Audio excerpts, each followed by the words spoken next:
Assalamualaikum warahmatullahi wabarakatuh, serta selamat siang Bapak Ibu sekalian.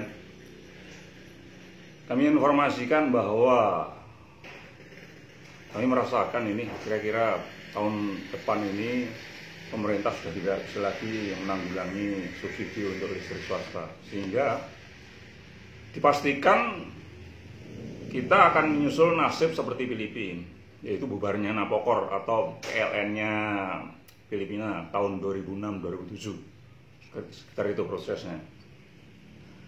Jadi dengan demikian, kalau tidak bisa menalangi subsidi kelistrikan yang sekitar 150 triliun itu, maka tarif listrik dipastikan akan naik 4-5 kali lipat dibanding saat ini. Nah, seperti itu.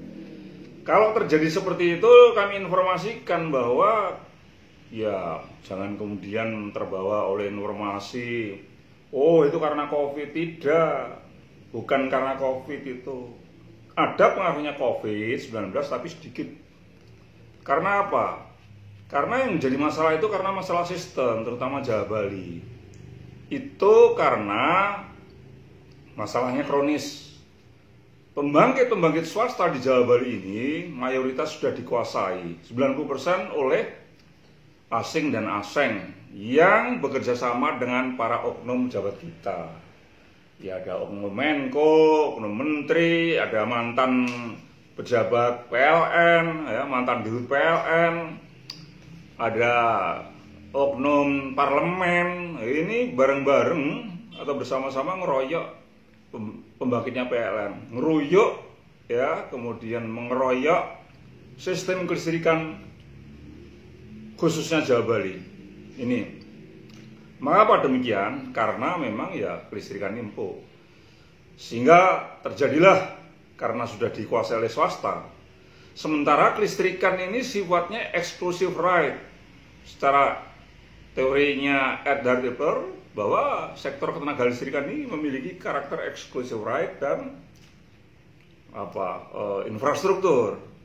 Jadi kalau exclusive right ini kemudian dikuasai oleh negara, maka bisa untuk mensejahterakan rakyatnya sebagaimana ideologi etatisme, Pancasila, Nawacita bahkan, itu seperti itu mestinya.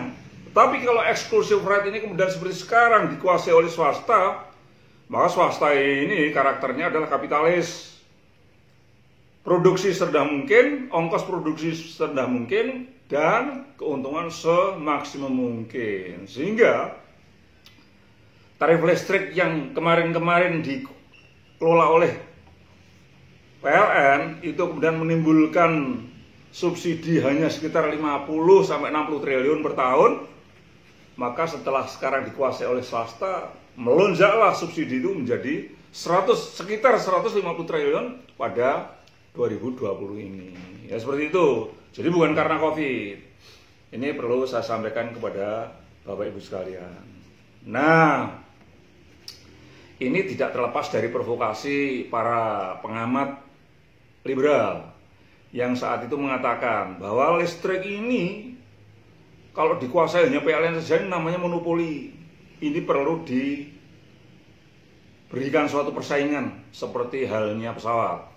Pesawat itu duluan hanya dikuasai Garuda sama Merpati. Nah, setelah kemudian ada Sempati Air, ada Lion Air, ada Citylink, ada Deraya, ada Borat, macam-macam saat itu, maka tarif pesawat jadi turun. Memang benar, bahkan sampai 50%, separuhnya. Begitu juga dengan pulsa telepon.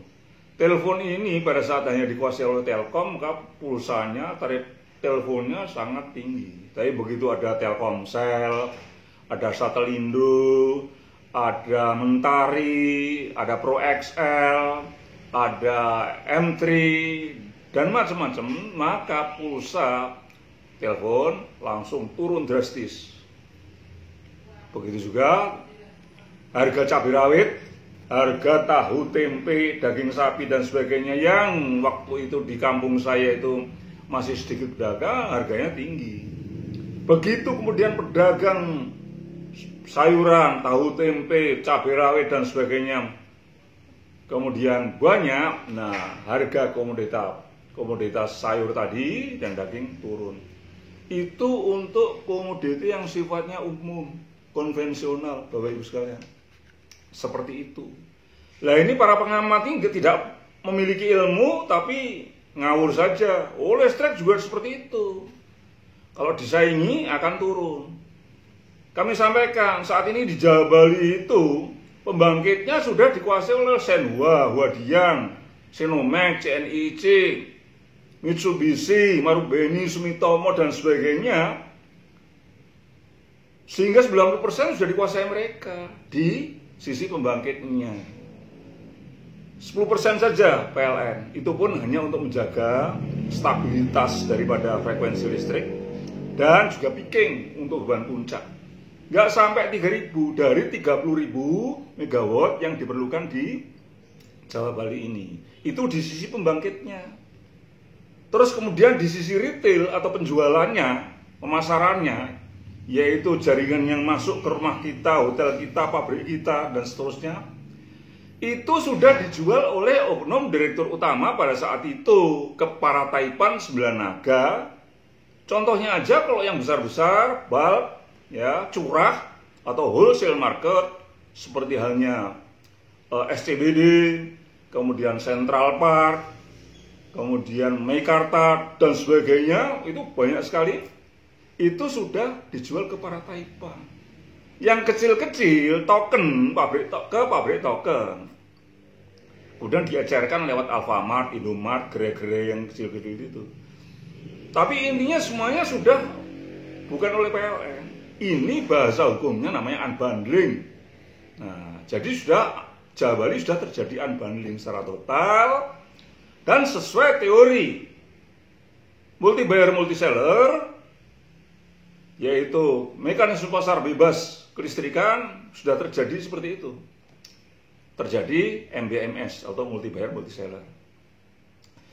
Hal ini sudah dibahas tahun 2000-an.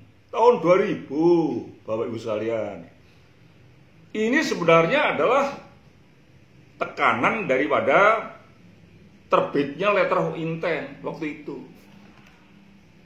Tahun 97 yang kemudian tahun 98 terbit The Power Sector Restructuring Program, kemudian dijadikan naskah akademik yang kemudian melahirkan Undang-Undang Kelistrikan nomor 20 tahun 2002 yang kemudian kami gagalkan di MK, terbit lagi Undang-Undang nomor 30 tahun 2009 kami gagalkan lagi oleh adik-adik kami Serikat Pekerja PLN. Itu pasal-pasal unbundling itu dihapuskan. Tetapi ya saya heran, kok kemudian dari era sekarang ini justru yang terus nekat. Kalau dulu-dulu masih wacana, lah sekarang ini sudah praktek. Karena putusan MK nomor 111 garis miring PUU strip 13 Romawi garis miring 2015 ini dilanggar oleh para petinggi kita itu, bahkan para petinggi kita ikut main di kelistrikan, jadilah seperti ini. Nah, seperti itu kejadiannya. Jadi ya sekali lagi permasalahan ini sebenarnya permasalahan lama, permasalahan program, karena yang berlaku biasanya di negara-negara yang suka ngutang, hobi ngutang, itu seperti ini. Nah, sudah lama, tetapi yang sekarang ini kok kemudian dipraktekkan dengan beberapa kebijakan terbitnya Perpres yang undang-undangnya sudah dibatalkan, malah Perpresnya terbit untuk menghalalkan unbundling ini. Terjadilah seperti sekarang ini. Ya, sekali lagi jangan kaget kalau tahun depan kemudian melonjak. Itu bukan karena COVID, tetapi karena memang sudah diacak-acak oleh asing dan asing yang didukung oleh para pejabat kita. Demikian Bapak Ibu sekalian, mohon maaf apabila ada kesalahan. Billahi taufiq wal hidayah. Wassalamualaikum.